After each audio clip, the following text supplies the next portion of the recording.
ஏன்டா போய் விஷமம் பண்ற? நீ எவ்வளவு அழகு தெரியுமா? இந்த அழகு குழந்தை போய் மேலையும் கீழையும் குதிச்சு தாவி குதிச்சு விழுந்து விஷமம் பண்றதுன்னா எங்க மனசு எவ்வளவு பதறும். நீ எவ்வளவு அழகு தெரியுமான்னா. கிருஷ்ணன் பார்த்தான், நம்ம அழக வர்ணிக்க போறா போல இருக்கு. சொல்லட்டுமே, சொல்லுமா, நான் எவ்வளவு அழகா இருக்கேன் அப்படின்னா. யசோதை சொல்றா, வானத்துல கருப்பு மேகங்களை பார்த்தா உன்னை பார்த்த மாதிரியே இருக்கும். அப்படின்னா என்ன அர்த்தம்? உன்னை பார்த்தா கருப்பு மேகத்தை பார்த்த மாதிரி இருக்கும், கருப்பு மேகத்தை பார்த்தா உன்னை பார்த்த மாதிரி இருக்கும். அப்போ உன்னை கண்டால் ஒக்கும், உன்னை கண்ட காட்சி எப்படி இருக்குமோ அதை அந்த மேகங்களை காணும் காட்சி என்பது ஒக்கும், ஒத்திருக்கும், அதுபோல் இருக்கும். மேகம் எப்ப மழை பொழியும் யாராலையும் ப்ரெடிக்ட் பண்ண முடியாது.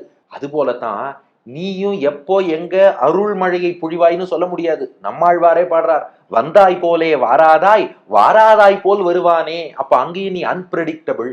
மேகம் ஏற்றத்தாழ்வில்லாமல் மழை கொடுக்கும். அதுக்கு ஏழை பணக்காரன், இந்த உயர்ந்தவன் தாழ்ந்தவன், கருப்பு சிவப்பு, என்ன மொழி என்ன ஜாதி என்ன குலம் எதுவுமே மேகத்துக்கு தெரியாது.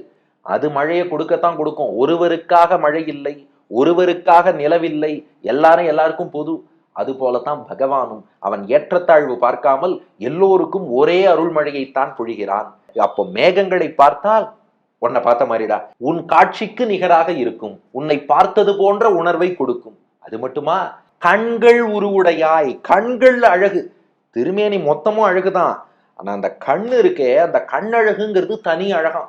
மணவாள மாமுனிகள் வியாக்கியானம் பண்றார், திருமேனியின் மற்ற அவயவங்களின் அழகெல்லாம் தராசுல ஒரு தட்டுல வச்சுட்டு கண்ணழக மட்டும் இன்னொரு தட்டுல வச்சேன்னா மொத்த திருமேனியின் மற்ற அவயவங்களின் அழகை விட இந்த கண்ணழகு ரொம்ப ஸ்பெஷலா இருக்குமா.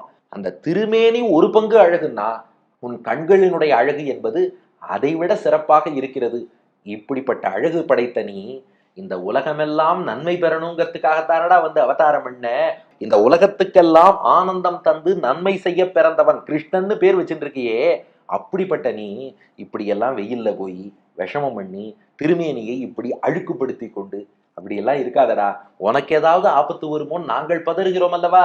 அதனால பூச்சூட்டவா, எப்போதும் வாசனை வீசும் மல்லிகை பூவோடு காத்திருக்கிறேன், அந்த மல்லிகை பூச்சூட்டவா என்று கண்ணபிரானை அழைக்கிறோம். நம்ம ஒத்தொத்தரையும் தேடி அப்படியே பகவான் கண்ணன், ஸ்ரீரங்கநாதனாகிய கண்ணன் தேடி வருகிறான். மல்லிகை பூவை சமர்ப்பிக்கிறோம்.